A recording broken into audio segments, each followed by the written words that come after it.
시황 관련돼서 이야기를 한번 해드리려 합니다. 상당히 좀 많은 분들이 쪽지를 통해서 뭐 이야기를 해주시기도 했는데, 시장 하락 언제 끝날 것인지, 그리고 또 지금 시장에 대해서 냉철한 투자 전략이 어떻게 돼야 되는지를 물어보시는 분들이 많아서 방송을 열게 됐습니다. 부디 참고하셔서 투자에 도움이 많이 되셨으면 좋겠습니다. 그리고 좋아요, 구독하기도 계속 많이 눌러주셔서 감사드리고, 그럼 본격적으로 진행해 보겠습니다. 최근 뭐 잘 아시다시피 시장이 그렇게 썩 좋은 흐름을 보이진 못하고 있습니다.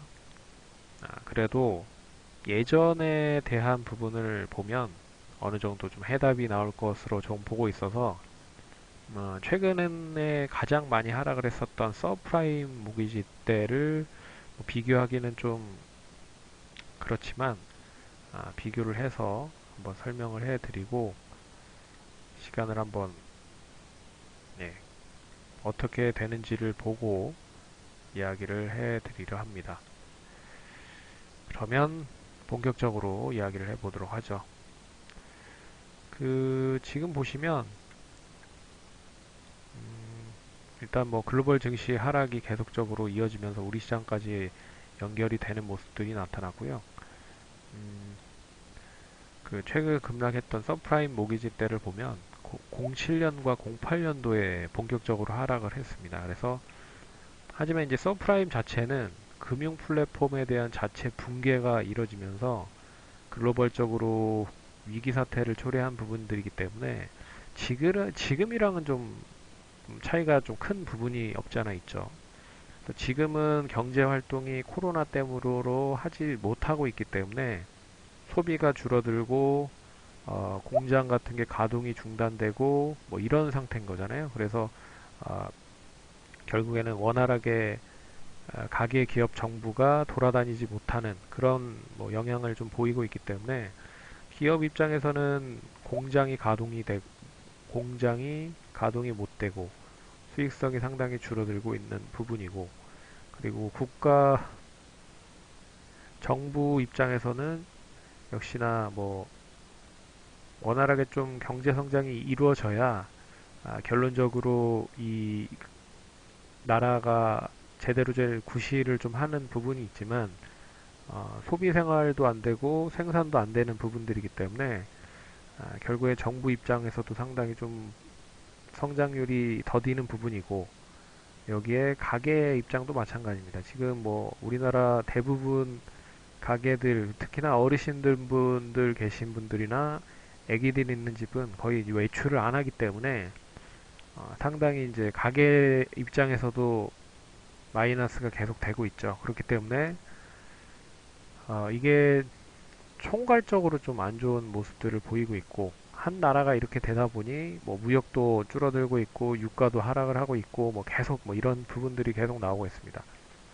그래서 예전의 서프라임 때랑은 좀 틀리지만 이런 부분들이 어떻게 보면 더 심각하다라고 생각을 할 수도 있지만, 결과적으로 이 뭐 흔히 말하는 질병 자체가 뭐 완전히 끝난다, 끝나지 않는다라고는 말을 못하기 때문에 결국 그렇다라고 하면 이제 이 부분은 가장 빠르게 좀 해소할 수 있는 부분은 치료제나 신약이 나오는 겁니다. 근데 지금 언론을 통해서 공개된 부분은 4월 정도에는 어느 정도 신약이 좀 나올 수 있을 거라 보고 있고, 3월에서 4월에 임상 실험을 하고 있는 부분들이 있다라고 좀 보고 있는 부분입니다. 근데 아, 코로나 관련된 부분을 글로벌적인 흐름들을 보시면 결국 발병을 처음 시작했었던 중국과, 그리고 최근까지 가장 좀 많이 이슈가 됐었던 우리나라가 좀 슬슬 좀 줄어들기 시작을 하고 있다라는데 그 초점을 맞춰야 될 것 같고, 음, 그래서 중국은 8만 명 확진인데 6만 5천 명이 지금 퇴원을 했대요. 네. 이걸 뭐 믿어야 될지는 좀 모르겠으나 어찌됐든 뭐 우리나라를 본다라고 해도 뭐 줄어들고 있는 건 사실이고, 그래서 완쾌율이 중국이 81.1%, 그리고 우리나라가 8.8%가 되고 있는데, 이제 우리나라 말고 이제 이탈리아, 이란 뭐 이런 쪽이 좀 문제인 거죠. 그리고 스페인, 유럽은 뭐 거기에 미국까지. 그래서 인구가 좀 많이 분포되어 있는 뭐 미국이라든지 뭐 이란, 그러니까 그리고 EU 뭐 이런 쪽에서 확대가 좀 더 이루어지면 상당히 좀 부담이 되고 있다라고 볼 수 있어서, 하지만 우리나라와 중국 같은 경우에는 이제 줄어드는 그런 부분이다. 우리나라 이제 수도권에 조금씩 조금씩 나오고 있긴 하지만 뭐 제가 봤을 때는 큰 뭐 또 신천지 같은 그런 뭐 상황이 아니다라고 하면 어느 정도 아, 좀 줄어드는 방향이 될 수 있지 않을까 그렇게 보고 있고, 차라리 상당히 좀 잘 버티면 우리나라가 제일 빨리 코로나 관련된 부분은 탈피를 할 수도 있을 것이다라고 보고 있습니다. 그렇기 때문에 너무 그렇게 부정적으로만 생각하지 마시고 시장을 좀 보셔야 된다라고 말씀드리도록 하겠고, 그 서프라임 때를 한번 보도록 하죠. 비교를 하기엔 좀 그렇지만 참고로 2007년 10월 정도에 시장이 좀 하락을 하는 흐름으로 시작을 하면서 뭐 2009년 3월까지 어떻게 보면 딱 한 1년 3개월 만에 그 13,900포인트가 6,400포인트까지 하락을 합니다. 그러니까 거의 시장 자체, 미국 시장 자체가 거의 그 대부분의 회사들이 반토막이 난 거죠. 예. 반토막 어떻게 보면 이상이 났다라고 좀 볼 수가 있습니다.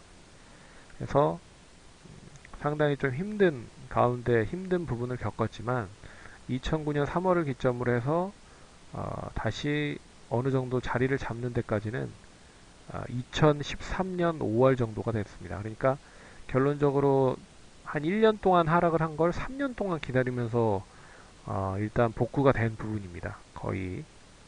그렇기 때문에 하락은 빠르지만 그 다시 상승을 하는데 거의 한 4년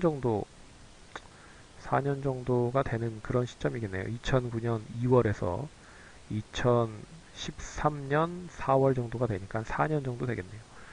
그러니까 1년 동안 하락한 걸 결국에는 4년 동안 올라갔다라는 겁니다. 그래서 제가 뭐 카톡에도 카톡방에 뭐 이렇게 간단하게 이렇게 뭐 이야기를 하는 것에도 그렇고 텔레그램 통해서도 얘기했지만 뭐 어느 정도 시점에서 반등은 나오면서 자리를 잡을 거다. 근데 그 기다리는 시간이 좀 길어서 좀 짜증나서 그렇지 올라오긴 올라올 거다라고 말씀을 드릴 수가 있습니다. 근데 이게 미국 같은 경우에는 직접적으로 이제 해당되는 장본인의 나라였기 때문에 그렇게 하락했고 또 상승이 길었다라고 좀 볼 수가 있지만, 우리나라 같은 경우에는 그렇게 많이 길진 않았거든요. 보시면 하락 기간이 2007년 10월부터 2008년 1월까지 1차 하락이 됐고 3개월 정도 되죠. 그리고 2008년 6월부터 10월까지 한 4개월 정도. 그래서 7개월 정도 시점에서 2070에서 892포인트까지 하락을 했습니다. 결국 역시나 반토막 정도가 난 거죠. 근데 반등을 했을 때 보면 2009년 2월부터 2010년 12월까지 한 1년 정도가 걸렸습니다. 7개월 하락, 1년 동안 반등했다는 거죠. 그러니까 우리나라가 그만큼 좀 미국은 직접적으로 이제 서프라임에 대한 부분을 직접적으로 경험을 한 나라이기 때문에 하락이 이렇게 컸고 반등이 길었지만, 우리나라 같은 이제 번외에 있는 뭐 영향은 이어질 수 있지만 글로벌적으로 봐서 크게 뭐 영향이 없다라고 했을 수 있었던 나라 중에 하나는 이렇게 좀 길긴 길지만 그래도 빠른 시일 안에 좀 회복이 됐다라는데 초점을 맞출 수 있는 부분이죠. 어떻게 보면 한 2년 정도 걸렸겠네요. 2010년 2월, 2010년 12월이니까 한 1년 10개월 정도가 걸렸습니다. 그래도 어찌됐든 길다. 그래서 하락하는 것보다 반등 기간이 길다라는 거는 공통적인 부분입니다. 그래서 특히 관련돼서 미국 같은 경우에는 더 많이 길었었던 거를 보셨을 겁니다. 그래서 그 결론적인 부분은 뭐 하락은 어쩔 수 없이 한 건데 다시 되돌리는 데 있어서는 시간이 많이 걸린다라는 부분입니다. 그래서 어떤 시점에서 이제 시장이 반등을 좀 할 것인지를 이야기를 해볼게요. 시장의 징조가 어떤 징조가 나오는지를 한번 살펴보도록 하겠습니다. 일단은 이제 외국인과 기관에 대한 매수가 좀 유입이 돼야 된다라고 좀 보고 있습니다. 최근에 흐름들을 보시면 코스피 같은 경우에, 그러니까 거래소 같은 경우에는 개인들이 삼성전자만 계속 주구장창 매수를 하고 있습니다. 삼성전자, SK 하이닉스 뭐 이런 쪽만 계속 매수를 하고 있고요.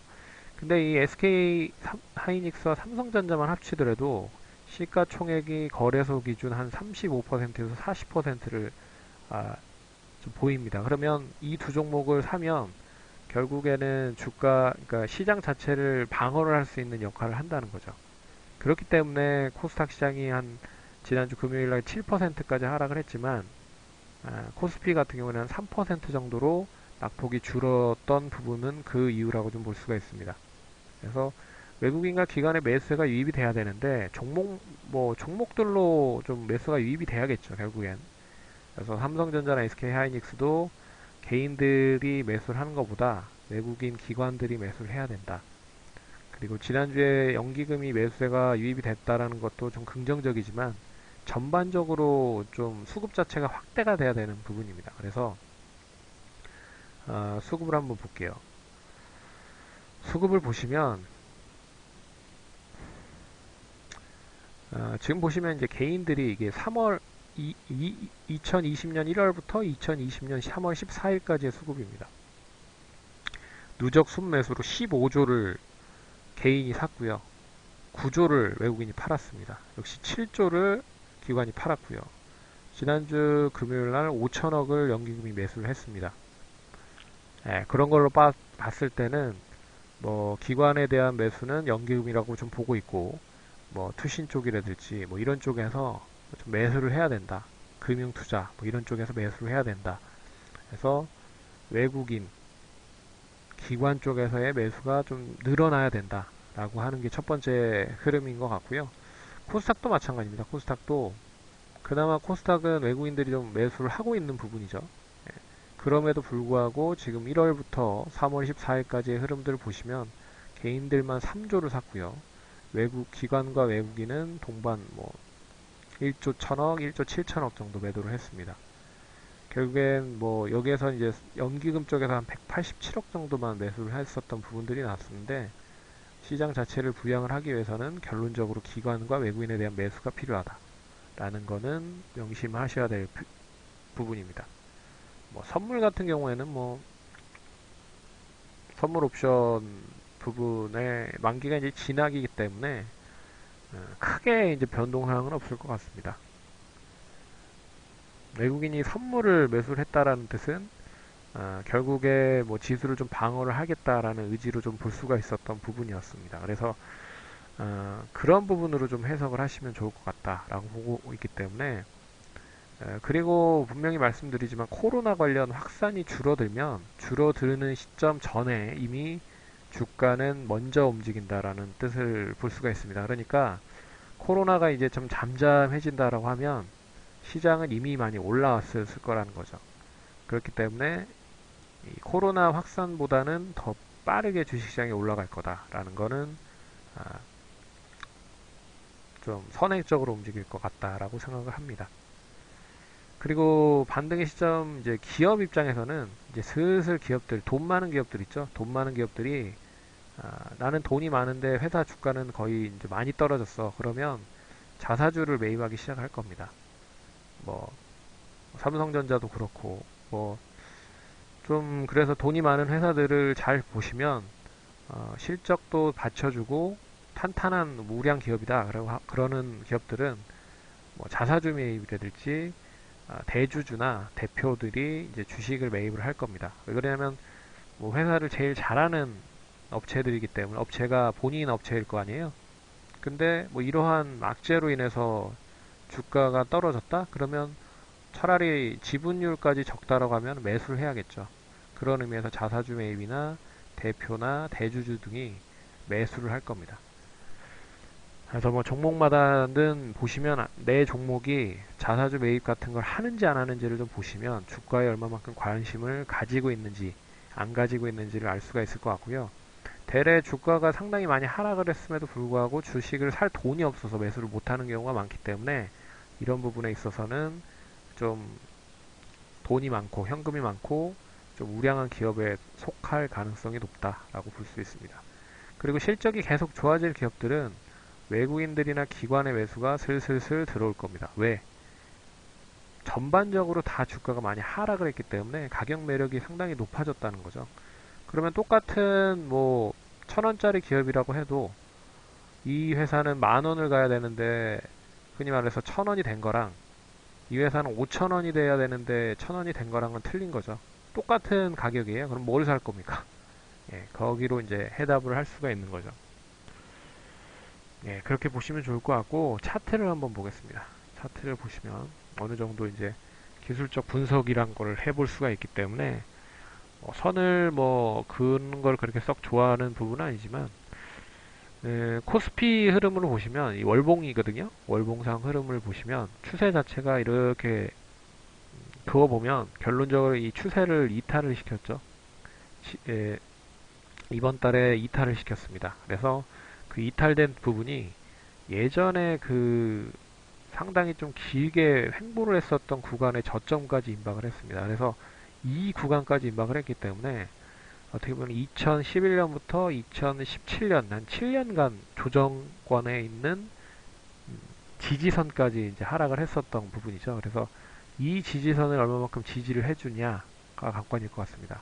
그래서 1750에서 한 1850 정도, 한 100포인트 정도 얼마만큼 지지를 해줄 거냐가 관건일 것 같고 조금 더 밑으로 본다라고 하면 한 1650에서 한 1850 사이, 200포인트 정도 사이에서 움직일 가능성이 높다라고 볼 수가 있습니다. 근데 지금 3월이 아직 안 끝났기 때문에 3월 동안에 얼마만큼 뭐 상하를 보이면서 상승과 하락을 보이면서 변동성이 크게 나타날 수 있을지는 모르겠으나 어찌됐든 뭐 아래 꼬리가 달리면 달릴수록 더 좋은 거라고 생각을 하시면 될 것 같습니다. 그래서 일봉 차트를 보시면 양봉이 나왔죠. 단기적으로 많이 하락을 했는데 그 시점에서 이제 저점 매수가 들어오면 양봉이 되기 마련입니다. 이때도 잘 보시면 어, 이때도 많이 뭐 장중 최근 저점을 갱신하면서 양봉을 만들었고 그 다음에도 갭 떨어져서 하락을 했는데 양봉. 그러니까 상승을 할 수 있다라는 기대가 좀 있었죠. 근데 또 악재가 터지면서 음봉. 그리고 나서 또 악재가 터지면서 장 시작부터 마이너스로 시작하면서 음봉이 됐고 이때는 이제 그 잘 아시다시피 미국과 중국의 그런 무역 전쟁으로 인해서 하락을 한 부분이잖아요. 그렇기 때문에 좀 빠르게 이렇게 상승을 한 부분이 있지만 어떻게 보면 뭐 떨어진 거는 거의 한 보름 만에 떨어졌지만 다시 상승을 하는 데는 역시나 한 달 정도, 한 달 이상이 좀 소요가 됐습니다. 그렇기 때문에 이 떨어지는 것보다 상승하는 게 상당히 오래 걸린다. 한 두 배 정도? 좀 길게 보면 두 배 정도? 더 길게 보면 네 배, 다섯 배 정도까지 길게 볼 수가 있기 때문에 좀 짜증나는 거다. 그래서 이런 부분으로 음봉이 나왔다라는 거는 좀 긍정적인 흐름이 나타날 수 있을 것이다 라고 보고 있습니다.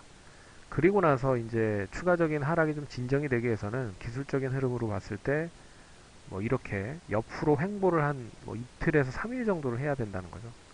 그래서 왜 이렇게 해야 되냐면 지금 5일선과의 이격이 상당히 많이 벌어진 시점이죠. 이때 보시면 5일선과 이격이 상당히 많이 벌어졌습니다. 한 3% 넘게 이격이 벌어져서 결국엔 이 5일선이 떨어질 건데 어느 정도 5일선이 떨어지면서 어, 그 봉차트를 안전하게 지지를 해줄지 뭐 양호하게 좀 저항선을 잡고 다시 올라갈 수 있을지를 본다라고 하면 뭐 2, 3일 정도의 조정이 좀 필요하다는 거죠. 그래서 일단 5일선과 봉차트가 만나는 시점에서 이 방향을 좀 만들 겁니다. 그래서 뭐 이런 식으로 뭐 상승을 하면 이제 어떻게 보면은 짧게 다시 뭐 골든 크로스가 만들어진 거잖아요. 5일선이 11선을 돌파했고 다시 상승. 뭐 이런 시점이 기술적으로 봤을 때는 그나마 좀 확률이 상승할 수 있는 확률이 높다라고 좀 보고 있기 때문에 이건 뭐 정확하게 뭐 쌍바닥을 만들고 나서 이렇게 올라가는 그런 패턴이었잖아요. 어찌됐든 기술적 차트 흐름으로만 보면 뭐 하락이 어느 정도 좀 진정이 돼야 됩니다. 진정이 돼야 된다라는 거는 변함없는 사실이다라고 보고 있고, 그래서 지금 시점에서 역시 5일선과 상당히 많이 이격이 벌어졌기 때문에 추가적으로 급반등을 하는 것보다는 뭐 미국 시장이 9% 상승을 했긴 하지만 뭐 추가적인 상승 우리 시장도 뭐 급반등을 할 수 있을지는 봐야 될 것 같습니다. 하지만 일단은 차라리 급반등 나오면 또 금요일날 들어갔던 사람들 또 차익 매물 나오기 때문에 그렇게 해서 좋은 흐름은 아니다. 차라리 뭐한 1800원, 1800포인트에서 왔다 갔다 하는 정도로 움직이면 더 좋지 않을까 그렇게 보고 있습니다. 그래서 일단은 하방 경직을 만들어야 된다. 그래서 이 박스권 안에서는 좀 하락이 좀 진정이 돼야 될 것 같고, 그리고 나서 이제 이 이평선과 좀 만나는 그런 흐름이 나와야 된다 라고 보고 있습니다. 코스닥 같은 경우에도 뭐 양복은 못 만들었지만 일단은 아래에서 매수가 상당히 많이 유입이 되면서 상승을 했기 때문에 뭐 아래 꼬리를 달린 뭐 음봉을 만들어서 그나마 좀 다행이라고 좀 볼 수가 있는 부분입니다. 역시나 하방 경직을 좀 만들어야 될 것 같고, 차라리 월봉상 보시면 역시 이 구간이거든요. 이 구간. 예전에 그 코스닥 시장에서의 박스권 흐름이 상당히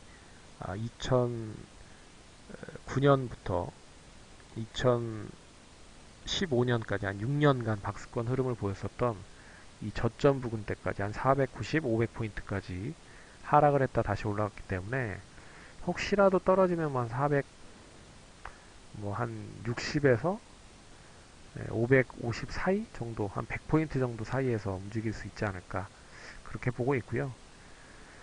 음, 그래서 지난번 서프라임 때보다는 지금 어떻게 보면 이 그 미국과 중국의 무역 전쟁부터 시작을 해서 하락을 한 3년간 별로 지금 좋은 흐름을 보이지 못하고 있잖아요. 2018년 1월에 930에서 지금 524이니까 거의 한 반절 정도가 하락이 된 부분입니다. 예. 그렇기 때문에 그렇게 보시면 좋을 것 같고, 일봉으로 보면 역시나 하락이 좀 진정이 돼야 될 필요가 있다. 그래서 이때도 음, 아랫꼬리 윗꼬리를 달고 아랫꼬리를 달고 뭐 이런 뭐 흐름의 하락이 좀 진정이 되고 나서 그리고 나서 뭐 이렇게 좀 반등이 셌었던 기억이 났거든요. 차라리 거래 코스피보다는 코스닥이 더 셌던 기억이 납니다. 그렇기 때문에 코스닥 쪽으로 매수가 좀 더 들어올 수 있을지는 좀 봐야겠지만 어찌됐든 뭐 이런 하락은 어느 정도 하방 경직을 좀 만들 수 있지 않을까 그렇게 보고 있고요. 혹시라도 이제 코로나가 한 번 더 기승을 부리면 한 번 정도는 더 떨어질 수도 있다라고 보고 있습니다. 근데 그 시점이 거의 바닥이 아닐까라는 생각을 하고 있습니다. 근데 그거는 지금 뭐 이탈리아나 다른 나라들을 보면 이제 거의 초기에서 정점으로 가는 시즌이거든요. 그래서 한 2, 3주가 더 고비가 되지 않을까. 시장 자체도 그렇게 보고 있습니다. 그래서 차라리 이번 주 이제 다음 주죠. 다음 주에 17, 18일에 FMC 회의가 있고, 그리고 22 또 유럽 회의가 그 다음 주엔가 있는 걸로 알고 있습니다. 그래서 어느 정도 다음 주나 다다음 주면 거의 하방 경직을 만들 수 있지 않을까. 이 하방 경직이란 건 추가적인 하락이 안 나오면서, 그러니까 추가적인 하락이 안 나오면서 어느 정도 선에서 이제 유지를 해주는 그런 부분이라고 볼 수가 있는 선이라고 생각을 하시면 됩니다. 그래서 일단은 좀 기다려보자. 하지만 하락할 만큼 다 했다. 그래서 반등을 보시면 코스피 같은 경우에는 1850까지 뭐 열어두고 보셔야 될 것 같고, 코스닥 같은 경우에는 550 이상 정도 보시면 좋지 않을까 그렇게 보고 있습니다. 그래서 일단 우리 시장은 하락을 뭐 어느 정도 진정을 했고 다음 주 월요일 날 얼마만큼 반등을 할 수 있을지는 봐야겠으나 일단 추가적인 하락보다는 하방 경직을 만들 가능성이 상당히 높아졌다 라고 보시면 좋을 것 같습니다. 그래서 우리도 투매로 대응을 하는 것보다는 일단은 지켜보면서 대응을 해보자 라고 말씀을 드리겠습니다. 그리고 매도를 했으려면 진작에 매도를 했어야 됩니다. 예. 한 가지 이거 보여드리면서 마무리를 지어 보도록 하죠. 그 존 템플턴이라는 분이 이제 세계적인 유명하신 투자자가 있는데 이걸 한번 보여드리겠습니다. 시장의 패닉에 절대 즉각적으로 행동하지 마라. 팔아야 할 시점은 시장이 추락하기 이전이니 추락한 다음이 아니다. 오히려 숨을 한번 깊게 들이쉬고 조용히 자신의 포트폴리오를 분석해보라. 최적의 매수 타이밍은 시장의 피가 낭자할 때다. 설령 그것이 당신의 피해일지라도 말이다. 이렇게 말씀을 드리고 마무리를 짓도록 하겠습니다. 수고 많으셨고 다음번에 또 찾아뵙도록 하겠습니다. 감사합니다.